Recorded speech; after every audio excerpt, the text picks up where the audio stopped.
Ange hasisi ko Fakame'Apango'Ia tu. Oiawe fasi Nahide Malie matari Hakeaki'i ke aku maseniai Kawo ole mai habatuna Okaina ke amoe hamatausa Toki huki ai hakafakamanu E kahoa hata hafola meitua Kai more ai e ne whakamutomuka Ie tuwhio e whahina i a reikua Oiawe fasi Nahide matari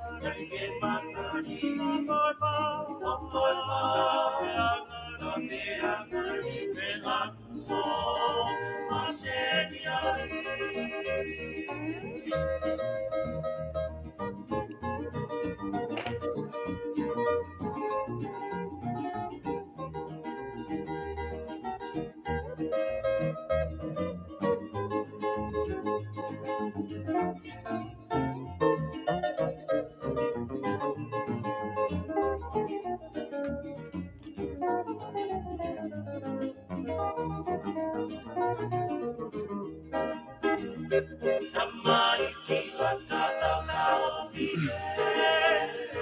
Kai tuku ke toni montoi siare E fumani ki ai sisi maile Oho pute una kifka tete Ke hau ate a motari tue O mama tata e hoko e pere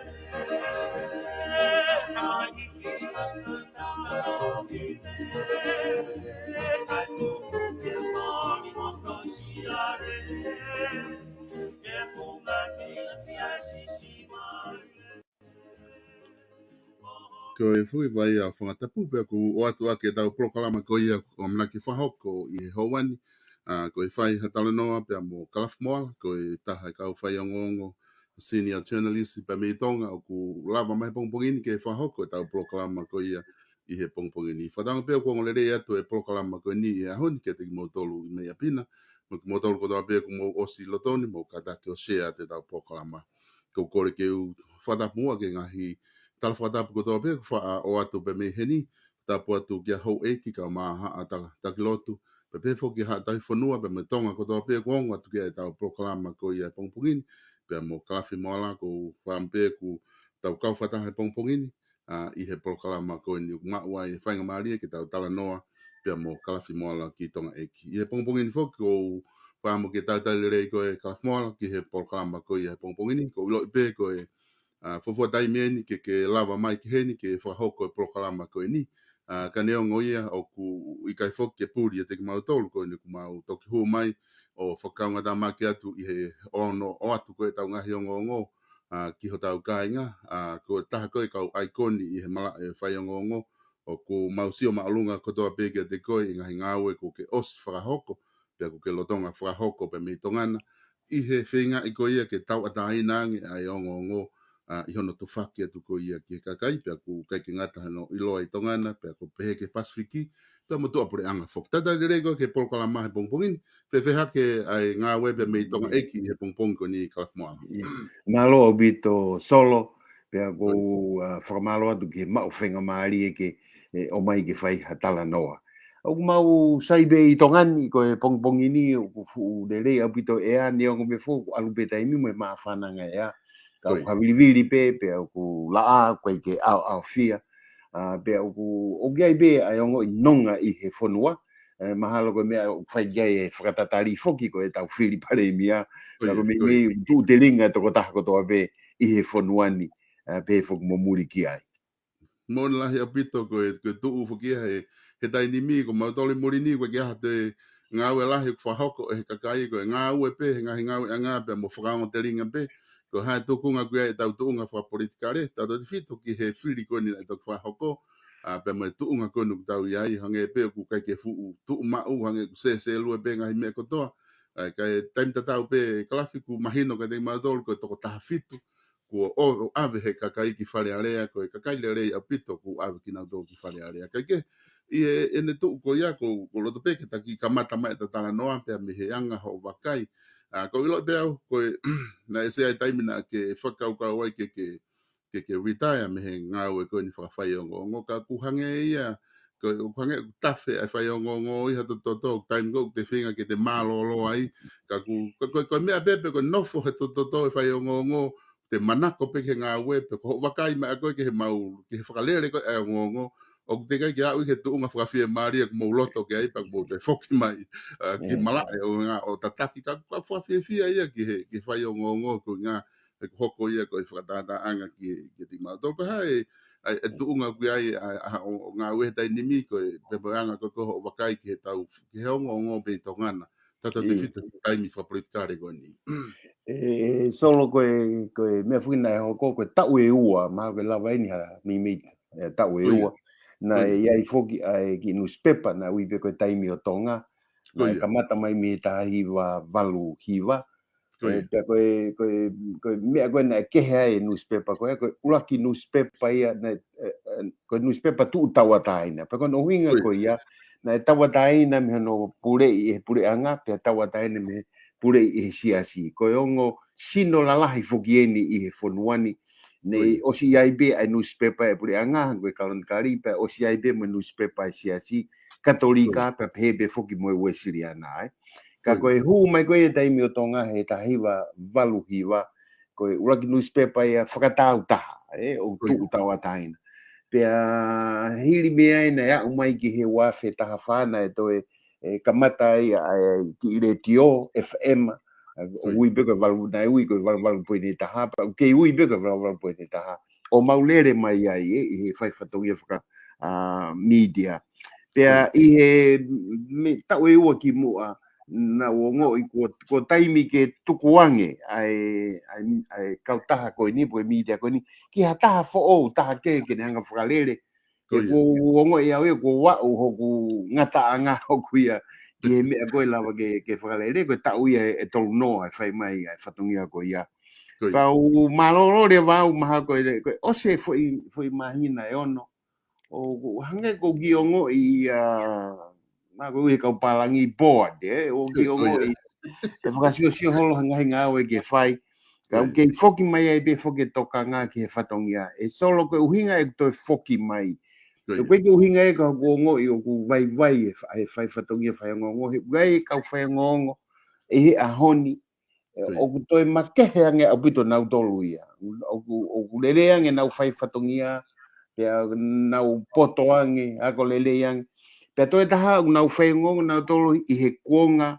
ko ava mai koe ai Matapa koe o social media koe kuonga makehe ni a mea koe whai ngongo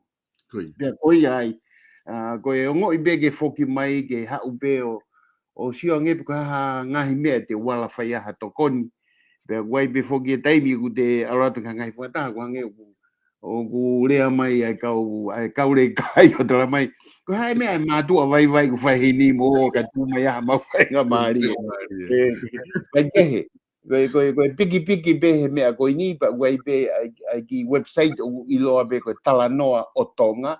pe ui kai ko e whengania ki a website ke tatau mga website ke he ulahe website hange ko e tausio ke matangi Tonga ko e tausio ke website ko kaniwa ko e website da ko ne bitono o na ulere ho ngai whatongia pa whakahoko lele ngai whatongia ko ia ka ko e uhinga website o talanoa o Tonga e makehe ko mau whenga ke alu loloto ke ngai u issue loloto ke whano whakatotoloi mo fai halave ki ai me ui he kau palangi ko investigative journalism ya o to ai me taha ui ko fact checking ke ko hinga ko lahi whakamatala u hau ke mahu inga koe ke whai no check ma upea facts he ko truth mo facts they matter pe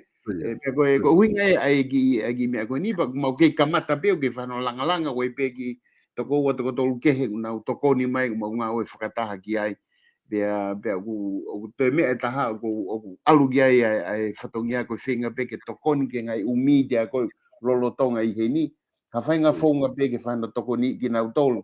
mo no mo atu ngahi workshop mo ngahi wako ai ko me e o ku whai ai whai whatongia ka alu fuke Taimi u ko ngoi ki ko holo i vi ke ko Taimi ko e ko tau fitu tolu en bea ko kawa he usha tu ko mau tou o mau tolu ia ko osi toko lahi o kina dona mau ako whakataha mo o mai toko si i bei o ku kei mo ui bea ko whakawhitai bea ke eiki ene ke tau hi whai mai mo kei lava ke mau e whenga MALIE ke whai ha hoko atu e NGAAHI ko ini he whai o ngongo koe na ku mahina pe foku fa talanoa foku Kalafi Dr. Tina Pulu na u fa mention ma pe me ka u toki ta hanga ta fa ko ne o ngo i YouTube na fa mention ma pe hingoa i Taimi Lahi i hinga u fa hoko ba me murini fika o ba mo fa o ngo ko ka hi foki ke report Asian Pacific report e wafta hiva na ke o si hanga pe ko ia ta lai he report ko ia ko mariu e Taimi e Tainimi ko unu e Taimi me newspaper ko hake mai ngai whakalakalaka ko mobile phone ko ngai mea ia e lava e kakaia ke nau lau e ngahi o ngongo pe ko hoko pe ia ko wafe wataha pe ni ko lava ki tau wakai e tau toria ko lau o ngongo e kakai Tainimi ko lahi ange nau lau o ngongo pe na to me nau whanki telefoni ko ia na hai ngahi NGAUE na wakai foki ho lava ki hanga whatoa ngai i tau ke go ke mau he ta wha ka ta foki mai ke tau whiri wharearea. E tū koe whiri wharearea tō taha whitu ko ia. Nai whakahowari a pito e tō ko ia e kau PTOA, kau quantitative PTOA me loto. I ho wakai koe ki he mea koe hae e paloparemana ke wakai o iloi. Tau ataina me tu a ki he kau quantitative PTOA. Koe hae paloparemana e uhingai na e toko tolu pia e nau kau quantitative na e whiri he kakai. Solo koe Taimi koe ana e tō wholowholo mai e tu i koe ia one Mafai mai mahu inga koe ke whai he whiri whakapoto koe mea koe na e hau kia te au he fwoi tō wholowholo koe ana upe kapa e pe maha taga te au Kalafi whiri whakapoto i he whiri koe ni o hange pe hane to e tala mai ka te au koe ku whiri koe ki mu ana e whakaware o mahino me o inga ki ai ai o gone tala mai ki whakakau whakakau ange ki mea koe koe whiri whakapoto ki pea koe tau whiri koe ni ko hange kia te au koe mene o hoko ko lea mai e kakai o Tonga ko nau tari pea nau whakahoko mea koe koe whiri whakapoto solo kai ke ai haofo ia e taha ia te au i he tō lalo ko ia ai whiri ko ia e patoa. Te ulia tu peki me koe ni ki whaike ha whakaukau mo i kau whanongo. Pe he ke ai ha whaahi e whaike ai ha whiri tau ataina mo ha whiri whakawhiawhia e kakai. Ka pau te mo ulaki o mai mo tolo kore e mau whiri pa mo ke he Matapa, mo tū mai peo tau tuki hiko haaki ai pe mo ke he Matapa rolo tonga pe mau sio atu pe hau e tama ko mo whaahi tatau pe o kore mai ke whiri ai to hau mo tama he whaahi tatau pe toko ua o kore mai pe koe mea ko ke te sio atu ki ai o mui he whainga lo sika ko ia he kakai tapuange hufange whakatapu koe kakai vare pe te nau whai ha whiri i ha whaahi o pehe o nau urunganga ko ia ko Taimi koe nai hoko ai koe ai sio koe ki he whi ola whiri koe ke ngata pe he ikuna kafa koe ai ta whaaki koe a nau tolu nai tuu tau taha ka mea lahi koe ulungia lahi koe nai hoko ki he patoa pa koe toko tolu koe ia uke hanga koe o tala mai koe toko tolu koe ia nau osi talanoa au me toko tolu koe ia na koe mea koe hau me toko tolu koe ia nau lava mai nau tolu ki whalearea o koe ko uhinga koe patoa Iyo, na o mai beki na doluia, o fai e whiohui pia na ia ngai te fito i mea na nau tuita tau wai, pa nau whiohui ai. Ka koe rea e tamai taha, koe tamai ni koe mei wawa ua a toki ta saia piukala nau whai winda vi moia. Ka koe rea koe aseana te mai kalafi, na aku hau pe au ia he ki i pō pāo pe a aku ki wharea rea. Na kai ki o heka mai au ha pō pāo ai patoa. Ai koe poini koe ko whenge o mai, koe toko tolu koe au nau toi wharea rea, koe kau patoa vai vai ia. Koe kuhinga, koe kau tamai au nau iai beki nau tolu ko uhi, ko nau iwi o nau tolu, ko nau malo hi whakafo i tui. O kai ke nau whakawhalala ki nau tolu ke pāti koe ni ui koe patoa, ke nau i wharea rea e pete nau whai hamea kihe whonua. Koe ai o kou pehebe, o kou mahu inga au pito ki tau sio ki he whoifiri koe ni. Taka mea whuke o koko he mau whonua ni, o tiki ai ke lava ke tari, ai urungi ia e whaahi patoa. Koe whaahi whuke o kuua. Pa koe tūko he taimi ni u teke lava. Ka pau te alato talatu ka nau tolu ke tari urungi ia, ke nau kape mai ki nau tolu. Ke nau tala mai, kua ke heke koe ki ta whaaki koe, me ta whaaki koe. Ka koku ai atu pe solo koe mea mahu inga au pito o pito in he whiri ko osi, koe whiri whakapoto, koe whiri ne toko lahi ai, koe kakai lelei, pa koe na urea mai, kakai whiri, pa koe whiri koe ni, koe nai bia ki article, na atu bia ki mua atu he ose a whiri, koe the end of an era, koe poki whauini to aruki ai, pa koe tapuange mo e tangata aiki koe ko pekia e pare imi aki mua ki lispohiva. Ka koe NGAUE koe ana langa mai o au mai ki ahoni, kuo osi, kuo Tapuni whi Matapa koe ia. Kuo pau ka pau nau whi mau ki hoko atu, kuo pau ki whakamata fōu. Ka koe Tapuni, koe mea Fakame'Apango'Ia na Tapuni Kovi. Koe ngana Tapuni, lolotonga whai whi fusiaki, lolotonga whai e tau tamate whika me Mafai. Ia ko rea mai kakai, koe ki nausa ia na tō he mea koe ia. Ia ne tu foko ia e kalafi ku mahino ni ta whaaki a patoa ko ai aku tau manatu ke he lau ko week patoa he tau talanoa ko ke he funky wiki virus ko i he no olat ko ki Tonga no ho fong ko virus pe ta mai ko ki virus pe ni ke vai ai aku hange ko week patoa ko na ka candidate tolu na hu ka ko ta whaaki ni aku o fehu ia he ni ihi na lotonga ko lere pule'anga ta we ua ko ni na toki osi ko mea ko tō pei whare area na e o fongi ai e peki pe koe paka. Ko mea ko tō pei na mea ake pare mea i whare area ko lahi tahana ne hanga o whamatala o kui ai e whingawe ake e paka ba moe ha. Ko hea me koe ke whare area ia ku hanga ko na e taomi na toria puria e paka i e pe koe peki. E ko hea pare mahe o wakai ke ai o kei mo ui kulupu koe ape ko osi tanu kina. Iyo, koe anga e usio o tanu. Pea kono uhinga ini egu lau pehe. Koe katoa taimi koe na whai koe ai campaigni. Hala ata ke ai ha whaahinga lave ki he paka, ke pāti koe ni. I ha whaahinga tohi, whainga literature pe i Tonga ni. Hala ata. Pea toi mea hono ua, hala ata ke ai hano malanga i toi asi mai ai hingoa ko ia, Tau te fito ki he paremia pohi watu ni toa. He koia foki ai sea koe o e paka. Pea nai, i longa au pito he kai ke toi whai ha lave ia ki he pāti koe a lolotonga i campaigni.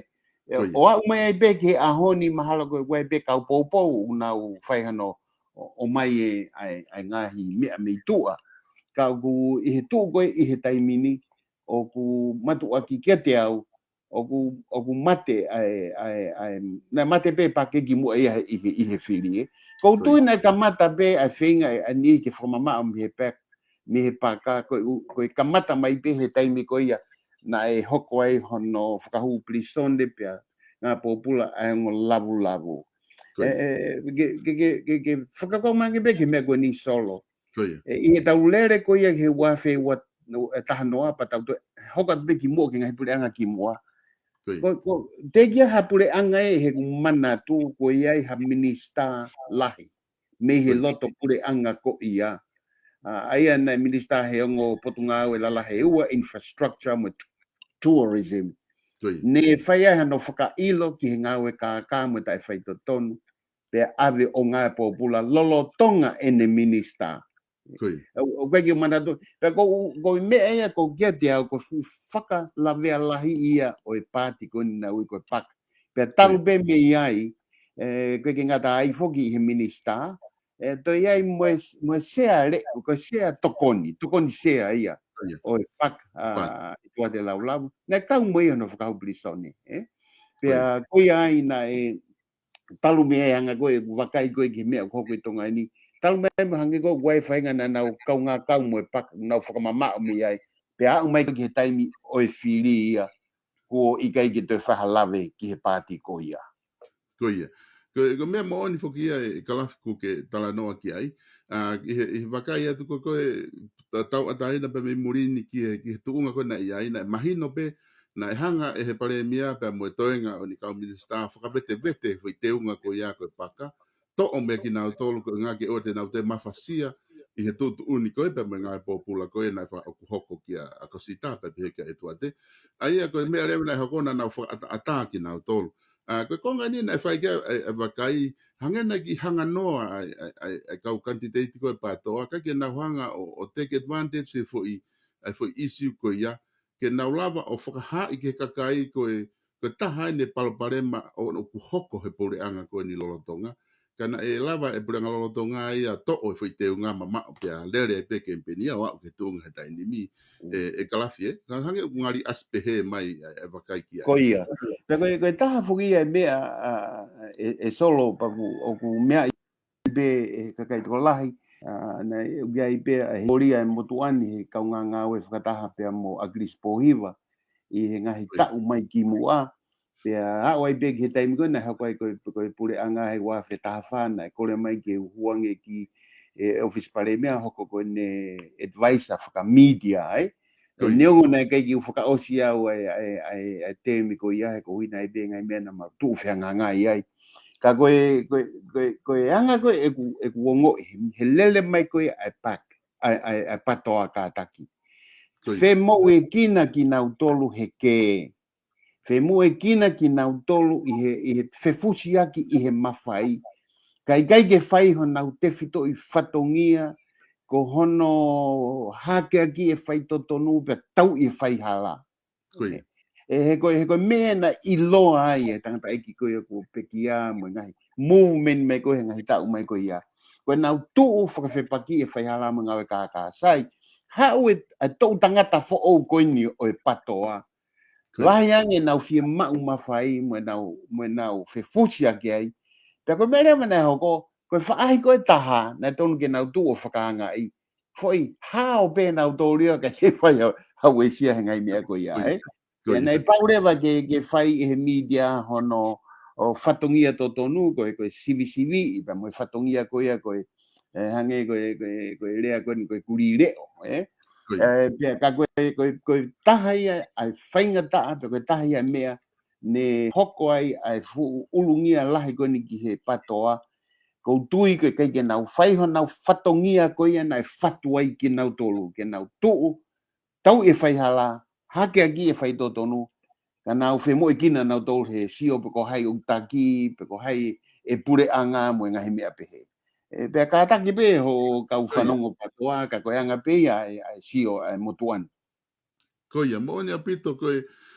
na wakai foki ki fo i video pana ga me pango pena ki fo video na mai konga pe ka ke ma wa ia context ko ho talanoa kana ke fo matala e me i he huunga ko ni a tau i koe whai hala pena e auai a NGAUE o malolo e pare mia malolo a krispo hivo ta moia i he tuunga na e pehe i ho lea koe i video i he tuunga ma o lalo i hono tau i koe whai hala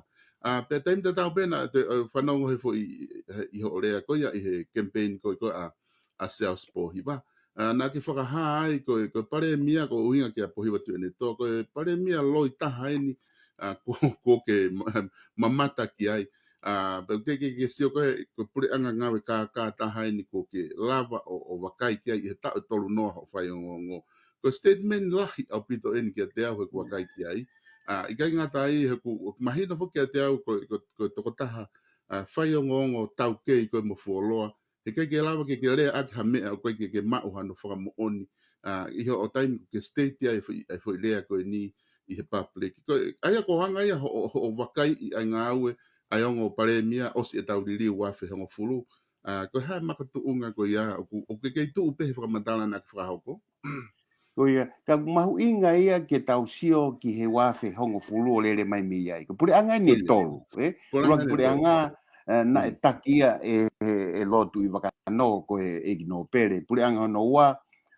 takia e agresiva. Pea ko e pule'anga ko ni hono tolu, whaka mui taha na taki mai e pohiwa tu ni toa. Sai, ko e meni te makai ko ke whi pule'anga tolu ko ni, pea ko anga ko eksio ye aku pe ko me benia sio benia aku ko pule'anga le leita ha foi tolu ko ia ko pule'anga ko na taki ai a lotu I wakano I wafe hongo fu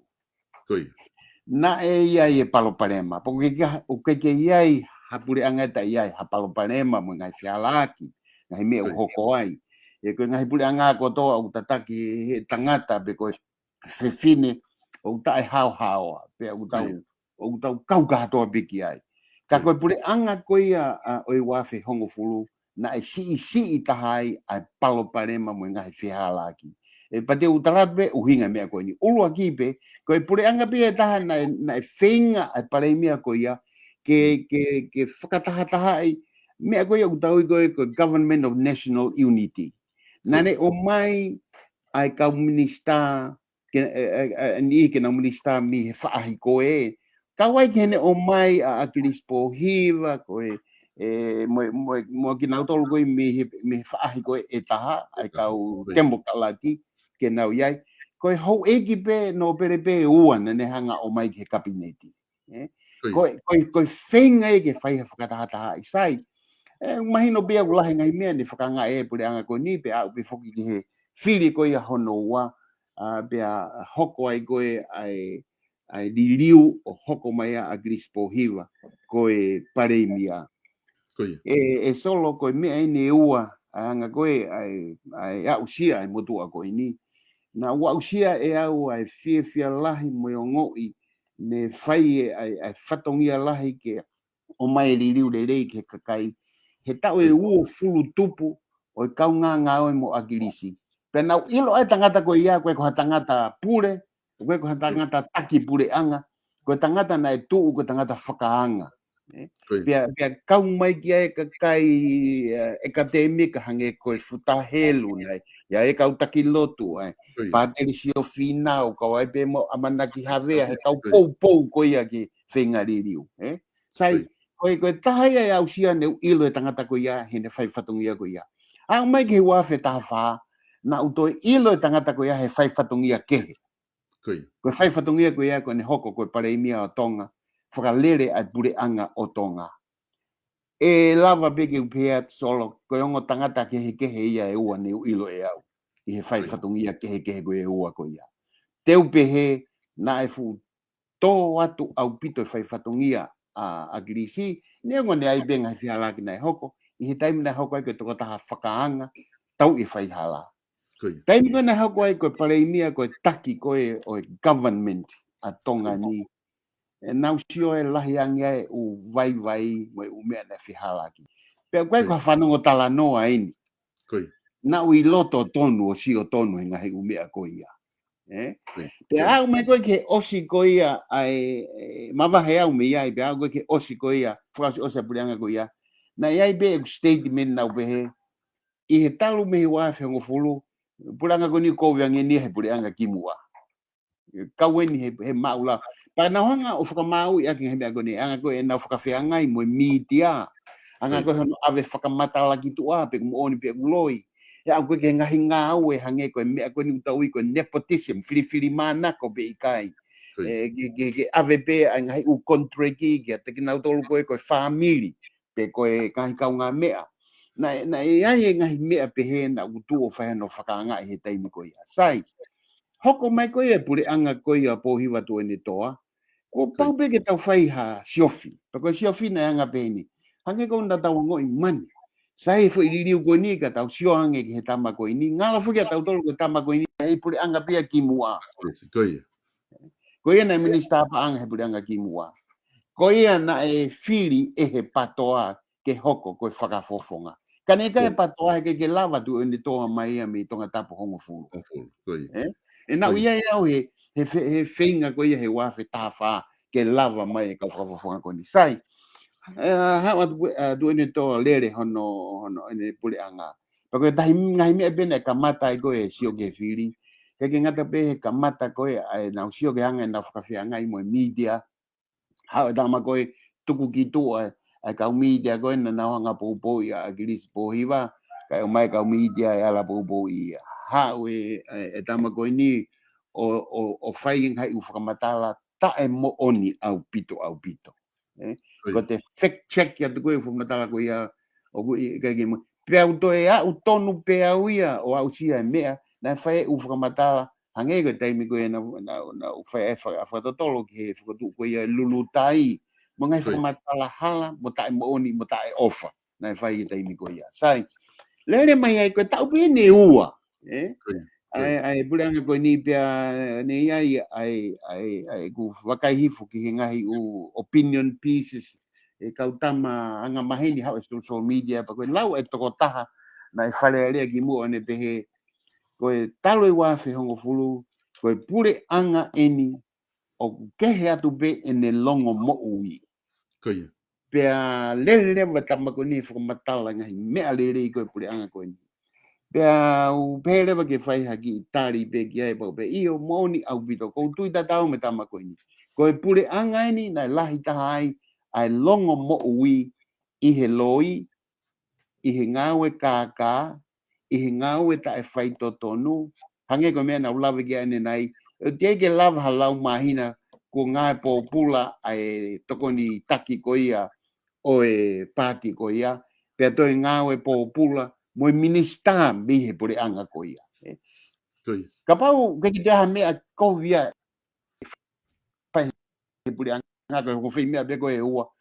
ko os feunga e ko pule'anga halai ka te u kegi watu mea whakaigi he u fonu tohi apa ko ha lau Kovi pe ko ha mea whakawhine mātua e solo ko e ngahi mea ini o biai hana ngai whikamo oni ai ngahi mea kua hoko kauai ngahi u kontreki ko ia ki he tanu hala kauai e taha he ministar o ki mua pa ne ilo ko e minista e paanga ki mua pa ne ilo ko ia o mai ngai u contract mo ngai paanga ke fai ngau ki ai fukotu urewa e hono MALIE ona ia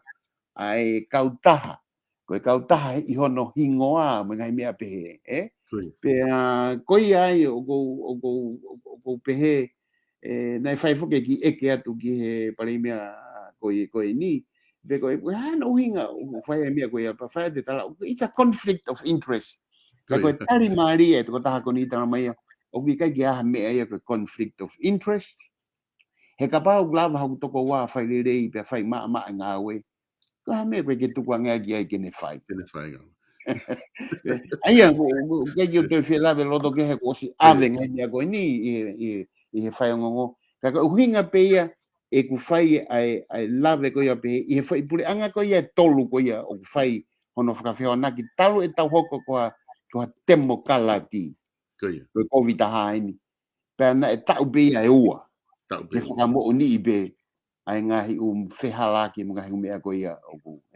koe ko no hinga e lea pe hinia ke whakatonu hia e pule'anga ki mua pe pule'anga ki mua ai pe tau whakawhihoa naki pe pe tau rea pe ke mea na e hoko. Koe koe mea na tau whanako talanoa'i, mea na tau sio tonu na e hoko. Koia. Mo lahi apito e kalafi pe hange koe ko whakamatala i ngahi makatuunga mo ngahi moni mea o ku whai e talanoa o kai ke whai ia tau whihi a ke asino pe ka whoi toko ta. Ka ia tuunga ko ia o ku tau pehe rewa koe pule'anga Kovi taha eni o makatuunga he whakamatala ko ke whai i ki tau pe ua. Ka e tami ta tau foki i he whiri koe o tau ni. Ku hanga he kakai o omi kotoa pena o tolu maka toko taha pena e tuku i tua. Pe toe ngā rewa o mai. E koe konga ini o whai ke whakau toton foki ke te whaiang ha tokanga. ko inga he kuna ke loto pe e kakai ko ia na he pule'anga ko ia ia no tau i ko he whakaukau ke tau i ko he whaihala ko hai i he tahafitu ko ni i ho whakaukau o wa toko ua ai pe toko tolu ko o toko ua pe toko tolu hani ihi ai te ke pehete na hoko kakau kantiteti lelei ke ne paremia ke lava o pātolo ake whakaukau mo tau i whaihala ke oana alava o ke hoko atu e whaihala. Neongo ko tau i ia whai e mehe ngai whetu ke kaku. Ko hei nai ha toko tolu he kaukati deiti ko ni. O kua o ke whika ko e pe ikai. O MALIE pe ko whehu i mahu inga o ke whai ka. Ka tuku pe ke whakalave atu ke mea ko i oku hoko. Ko mau oku hoko ko ia i he Taimi ni e solo. Ko mea ko i nukui ko tau e whaihala. E whai lelei pe whai tāu wange ai NGAUE ko ia meitua. Meitua, ko ia. Aia e kau mai ki ai ngahi u sino meitua hange ko siasi ngahi siasi kehe. Wai ngahi u sino ko u NGO o si whadudu hange ko mea ko ia e kakai whewhine. Pea o gai moe ngahi u sino media ko tahai na ufatongia ki ta whaaki ko ia. Aia wai be ngahi u sino meitua. Kau tau wakai foki ko whare area te nau whai anga o au whangatuku ka no whau e ngahi lao o ngahi mea pehe ka no tau e whai hala. He koe mea ne uhoko. Talu mei he wafe mawhitu o lere mai ai o toi whakawhoohi wafe taha o no. Ai ai lao whika o ake mono tau i e whai hala. Koe lao koe ni o gui koe Anti-Corruption Commissioners Act. Koe o si lao ia i Tonga ni. Kai tikai be he ulahi koe ni ki whakahoko e lao koe ni. Hoko mai e pule'anga koe he wafe hongo fulu tu i wano te be ke whahamea ki ai. Hoko mai pule'anga o agiris pohiwa te be ke whahamea ki ai. Hoko mai pule'anga koe ni lolo Tonga tikai be ke whahamea koe ia. O kei nofo pe lao te ki ai hano patcheti pau te ki ai hano ofisi te ki ai haka NGAUE ke whakahoko. Ka koe mea kong mahu i ngā koe talanoa whaiau ni hange koe pule'anga fo koe ni e whakahoko ai mea koe ia. E solo koe mea ni koe oku mau ka koe hange lau. Oku hange foki ngahi mea koe ni hange koe tu koe e ala whiriri wakipe. Ka koe tu koe no mau he Taimi ni. Koe toko ua pe he Taimi ni o kantiteiti koe ia ki he whiripareinia. Koe ulo akipe ko Charles Sovareni pa koe wape ko pohi watui o ne toa. Na ia e whakamatala pe ia han i me hoi ki no operete na o kanditeiti. Ka koe mau whakamui i kai. Pake mau hanga tonu peni mea ki nau tolu i loto he hoi ki no operete. O kai kia hataha ia ki nau tolu ki nau tuu koha kanditeiti. Ka oku ke iai pe a ki nau tolu e nihi hoi ki no operete u nau kei whai e talanoa ke whaahi koe. Talanoa ke whaahi koe ia e taha. Koe mo uni tapuanga mo ki nau tolu. Ka pau koe hawhi whakatau aki hoosi. Nge koe mea koe whawhai kia talanoa. O koe ke hoko i me ta whaaki a kakai. O hoko i me ta whaaki koe a kau whawhunga no pere. I he mea koe o mau o glotonga hoko he Taimi. O kia e no pere talanoa ke kau tama koe. Tano ke koha mea talanoa ke hongo whaai. Maha koe talanoa pe ke talatu ka pau te ukaua toko no whiri mautolu ka pau te ke. O mai haki lakanga. Koe anga ia tu he Taimi ni koe ngotoko ua koe. E solo ke uria te mo ki mea koe ni e whaingo fua au pito whiri pareimia o e tau ni ka pau te tau foki pe mua ki he whiri koe ia na toki osi. Koe whiri na toki osi koe toko taha pena ova ai kau whiri ai i he uafe ko siao sovalena. Toko uafe valu wha na whiri ai. Kono kotoa na e si katoa e he uafe. Kono ua, koe toko taha ia na ne taki koe, ai toko lahi taha kau whiri ia ai, aia koe peseti e valu tolu. Ana tolu koe valu tolu poe ne hiva, o e kau whiri na e whiri ai. Koe toko whape na e ova he pesete ni manoa. Aia ko puasi, ko sovaleni, puasi tei, pe ono taha poe ne hiva wha, te vita puloka, ai ko pesete lima valu whanima pe mo toke tata ni ela fusimalohi ko pesete lima noa poine ua. Toko wha pe ko ena ova pesete lima noa. Sai, koe mea koe ko whamu ke lia te anga koe whiri. Sai, tau kisio,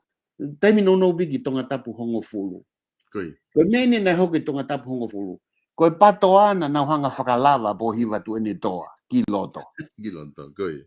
He ka pau te tau sio koe toko tolu foki na kantiteti me ko tangata ko ka apeli lanu mata, pea mo vika kau fusi. To'o ai tokolahi ko kau whiri ia ka apeli mo kau whiri ia vika, laka ia i he kau whiri koe na whai kia tui one toa. Whakaori he lere ko ai whirina i pe talanoa. Ka mea koe ke aluai, ai kau tamba koe o sio. Ai pe mo ke toko taha pe ai kau kandidati patoa. Koe whangi me ia, wau ke toko taha na klasi ono pe i he lau tohi tene lava whika i atu o kuhala mea ko ia ave toko oa ke whiwhi. Ke lava i hai kuna. Kai ke lava he kau tama ke na o mai o talanoa whakalelei, ka nau whai campaign i whakalelei, e ki he mea ko ia, sio ki he lava lohi a tama ia koe ni ko ka apeli, me i lapaha, mono poupou i lahi i lapaha. Koe anga mea ko utaulau ki ai, koe tu koe ai whiri koe a tonga tapu hongfulu ai ana lava mea koe atu i one toa, koe PTOA na hanga o whakalava mea. Na i mei tō pe ia, ka pauna i kai. Sai, kono hei kupeha tu koe tau sio mua ke whika, mo i whiri, e lava ke tau sio, mahino toi pe, ke hanga koe loto kakai, mo i mea ke whakafofu atu kia e tau whiri. Ta koe tuu koe he ongo kantiteiti e ua koe ia. Mahino apito pe e fu laka ange, a ki na tore toko lahi, mo loto kakai, mo mawhana e kakai, ki a se au sovalini. Aia koe ne tuu koe ia e kalafi koe aku ange koe ni koe kuna whanonga mo ki raua i he POLOKALAMA koe ni ahoni lahi whoke kakai kuna ui i he whakaukau koe ni koe pule'anga koe ni o pohiwa tue ne toa koe pule'anga NGAUE lahi ia he langa whanua ko lava ke whakahoko i Tonga tata whito ngahi tanu hala langa apiako mo ngahi langa holo e kakai te whine mo ngahi NGAUE pepa koe ke pūri ia kalafi i he Taimi tau talanoa'i ke ngā isi koe ni ngahi NGAUE lalahi kona whahoko. Koe mea ni kouku ke talanoa mai ki ai i he whikaaki sovaleni pia mo pohiwa tue ne toa. Nana i he pule'anga pe ko ia. Ai ok mahino mai lewa kalafi o ku mawai ua e skalamu koe ni alua sovaleni mo ni ihi o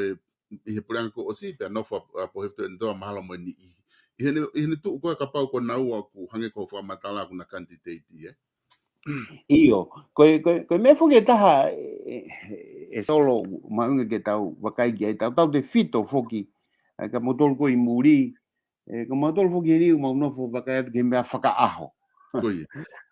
o kai ko mea o tuk telefone maha taha tala mai ko menu koko mau whakaaho mau sio mau tol ki ai ke mea koko hange ko ni te uki lave pe ke mea ko ni he langa whakalaka lahi mo tanu hala mo ngai mea koe o lau koe ke hau koe mei muri. O MALIE koe ngai u tala koe au hau kato be mei muri. I kai u teke nau sio na tole ulanga whakalaka koe ia ka o atu fuki he ripoti koe ia.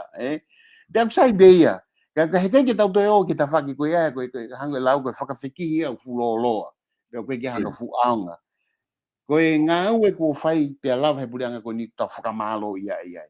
Tonga tapu hongo fulu, fia na utolu tanu na ngahi hala.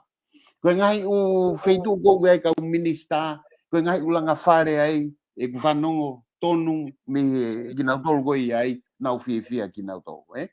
Sai, koe mea ni ko oku hoko, oku taimi lahi au koe taki.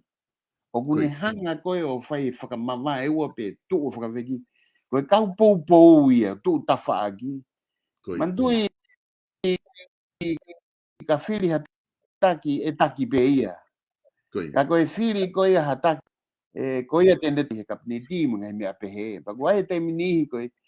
kau poupou koe ni kia sovaleni na nau poupou na tolu ki mua pa toki hawa sovaleni ke pehe wahane mawahe. Nau si o mai be nau whakau kau ata tau. Pea ta tau pe pea moe tu o ne toa. Na iai wai pe kau poupou iaigu. Ne o si lere pe popo e ki ai ki mua pe hao ia tala mai e hoko koe kantiteiti. Ai o ko be o lahi taimi ni ko kau poupou ia o nauhanga koe o dictate. Ai mea koe e whai he toko taha koe o ku taki ai. Ka koe o anga pia ku whamatalatu ki he mea ku hoko koe mood he taimi ni i he whanuani. Koe anga e tu o ngō kantiteiti. Pea o ku holo mui ai ho eiki mea o atu hatahe na tolu koe kau kantiteiti.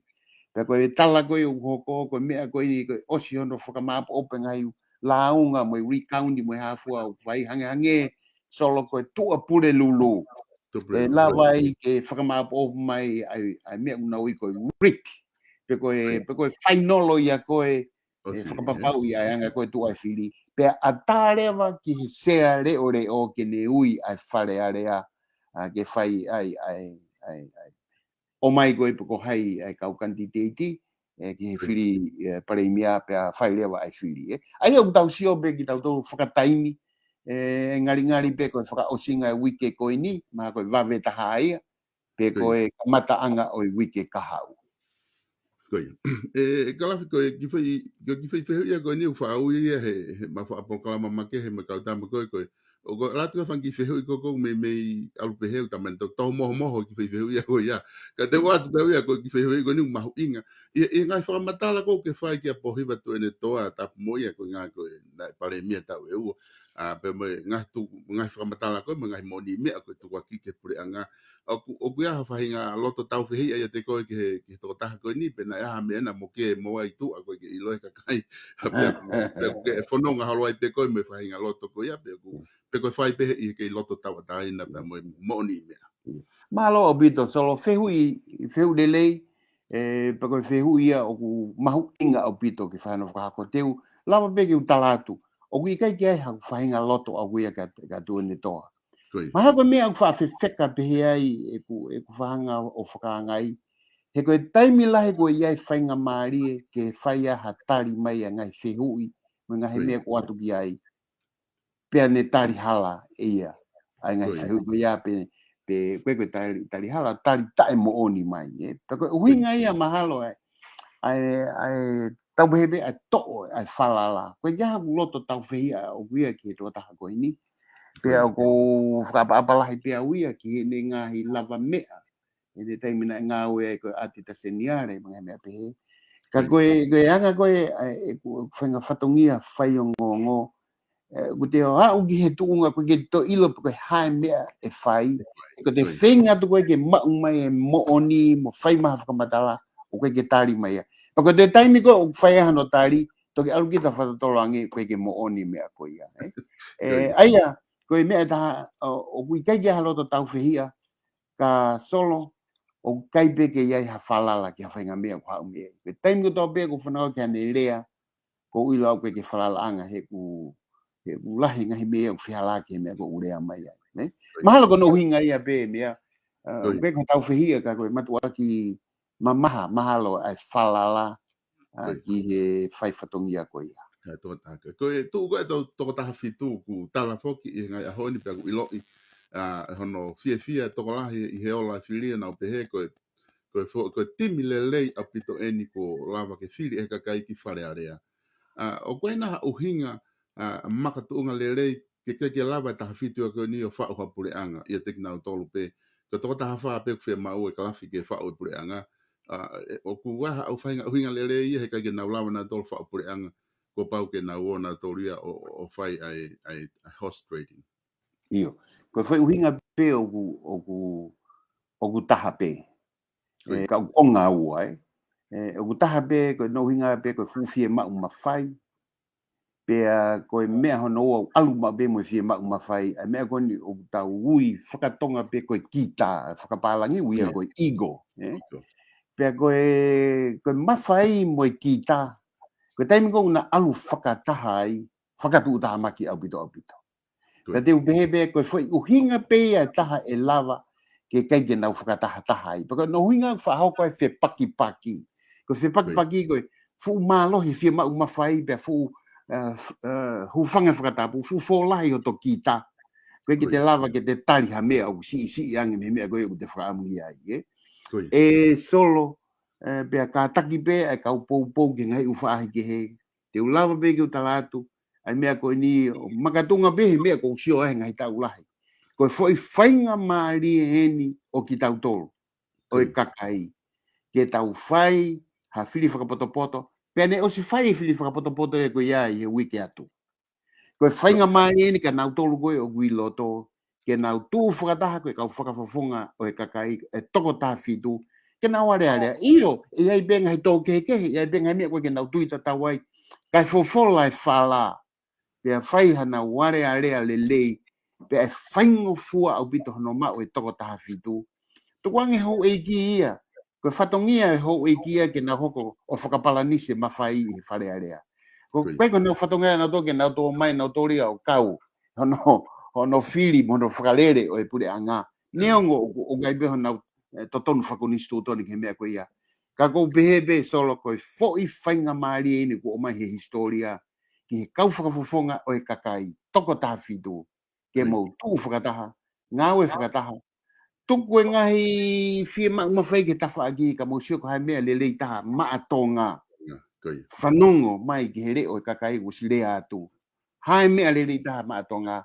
wa mo whaere vai fili ki mo tu whakataha Koia. E kalafi ko ngā ko ta Taimi ko lo te FOKI toi pe ta minute ni ma ta ni be to ko toi pe te ai pe whainga MALIE te tato lahi pe ngahi isiu ke ko ke lawe o no o koe mo isiu ke whiri whakawāhenga mo ngahi mea pehe ka te utuku kotoa ia ka toki POLOKALAMA ka hoko mai ke toki o atu ke whai hawa kai kai ka whakaosa ki mua ai whiri whare area ko nina tau whanonga ia mai pa koe ke uhinga ia ko whihu ia hawhainga uhinga ka koe whia maupe foke ke mahino ange he ku mahino koe whiri tari lolo ataha ina ki tau tolu kotoa mahalo ki mo tolu tonga nana e sai mo tona e ni ina e wat penga whainga whiri o mau e whanki tipi holo ai e whanki ola o madol me murini na mautari o se mea wha toki hui mai o la he tahataha o se tahataha to a po koe konga ni o whai kono whihu ia he lao koe ke komisiona whiri wafe wanoa kuptaha no o talamai he konga ko ia he kuptaha no ka pau ko ofisa ne toka nga e whai anga whiri takitaha ko pau ka hiri a hono Tapuni e Taimi ke he whiri ke ne lau anga he whiri i he pepa paloti pe ten tok whakaha whakapule'anga i he whai anga whiri ai lahi oi whiri ai uhinga kia te au e whakamatala koe ni ko ofisa i he whai anga whiri ko toa pe ko Tapuni e paloti te ne lau e whiri pane whakaha whakapule'anga i he whai anga whiri ko ia ke ilo he kakai koe ai ola oi whiri pe toki hoko atu rewa i kupu ia pe toki hano whatongia rewa ke toki awe rewa ia ki he ofisa whai whiri ke nau ofisi pe toki whai rewa ai whakaha whaka ofisi a re hoko atu ai vesi ko konga ni na aku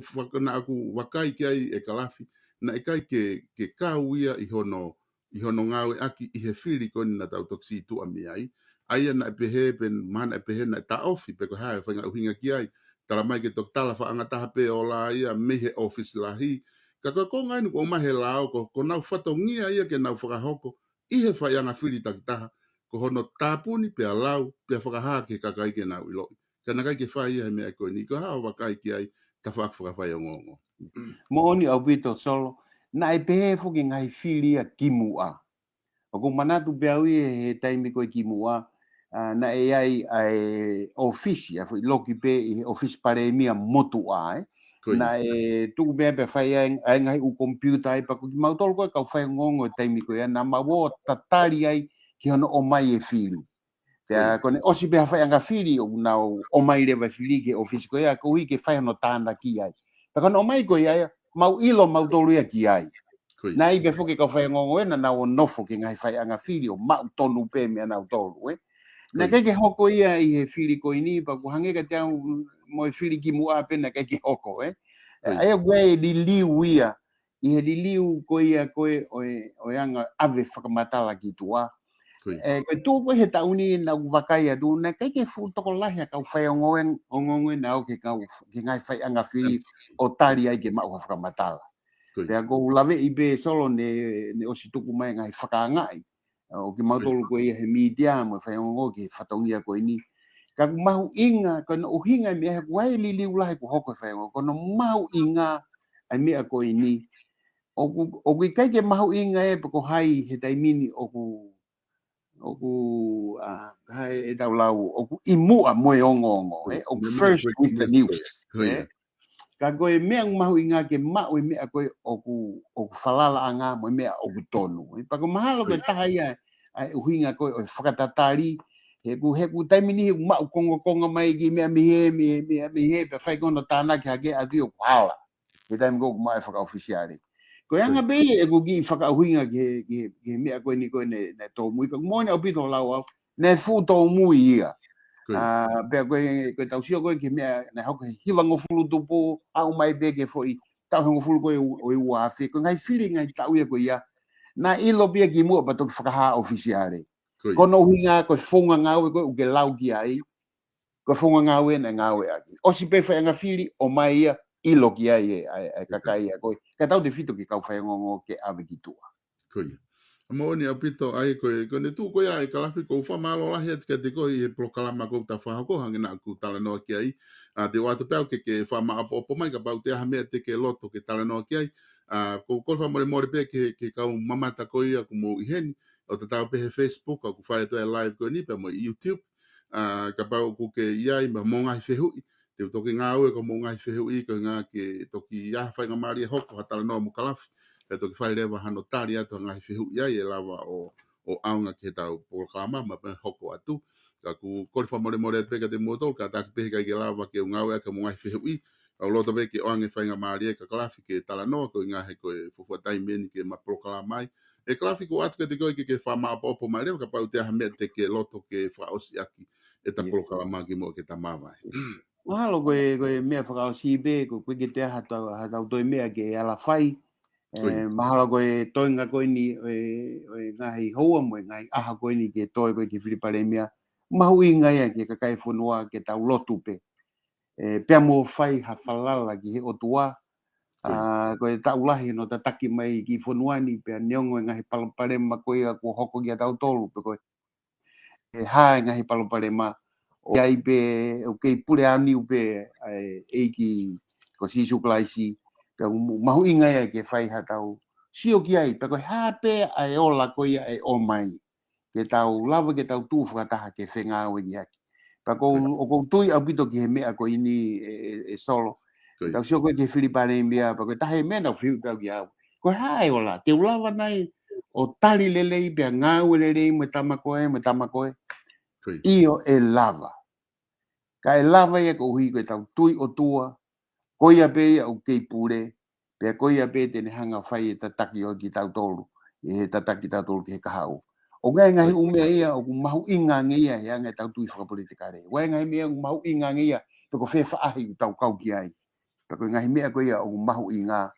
koe ngahi mea ia whekau aki mo lelei ai ka kai koe ia whakalugufua o tongani whakamalo atu ki whainga MALIE ki o mai e whai ha ki talanoa ki ngahi mea koe ia o whai mea e whihui o whātu au pito ke te koe mo kau whanongo.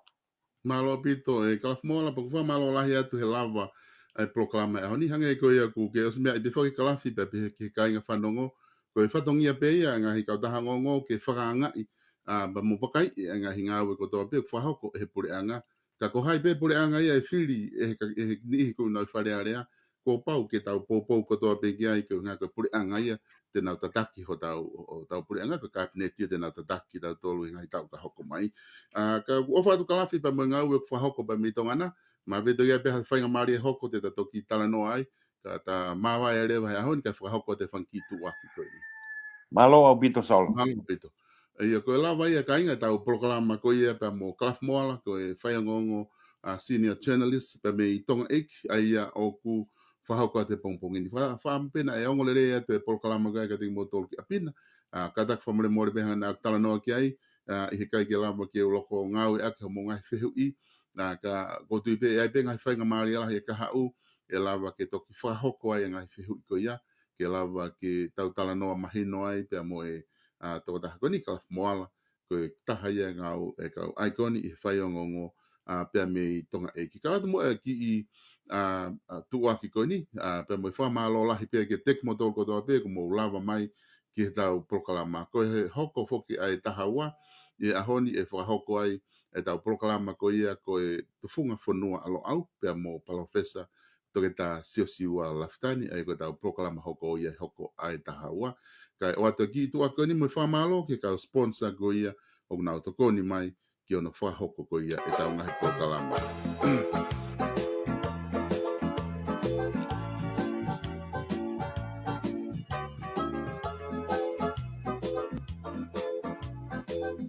Whamalo lahi kihe South Pacific Lounge i he tokoni ko tō vea mo whahoko. Fia mau ha'ano, noa valungeau, valu, hiva valu, o ke lea, kia stalik tupou, ke ne tokoni atu kia te koe.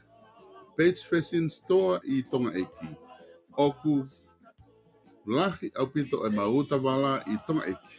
Te ke lava i nuka lofa o me atpeki ai, hanga atu kia tau moe pea building. Oku iai ai ki wharekologo ni, Page Fashion Tonga, te ke lava o me atu ki ai, o whahoko ai hao whakatau, i ngahi wala koeni, ko nau whafola o atu ki tongana, ke lava ke tori mawhiri ai. Whahinga wala pe, te ke lava o mao atu ia, pe mi he Page Fashion Store, i loto nuk alofa. Telefoni e na koe walu, fitu noa, ono nima, ono wha, fitu tolu, ua wha fitu. Ko hape whainga mea o ke fia mao ai te ke lava o mao atu ia ngahi wala, whiunga pe me tau tupu, o alua pe o au, ke tiki mo tolu koto pe ai kakai lalahi. Ai pe mi he Page Fashion Store, i loto nuk alofa. Ke mei te sia Kovi i ongo, lelea e roku o whatu, sia koka foa alo i talau, tangi ai toa tomu'a ki tau, e koe whi o whaaki a kakau, wasi te sila tuku ki mano.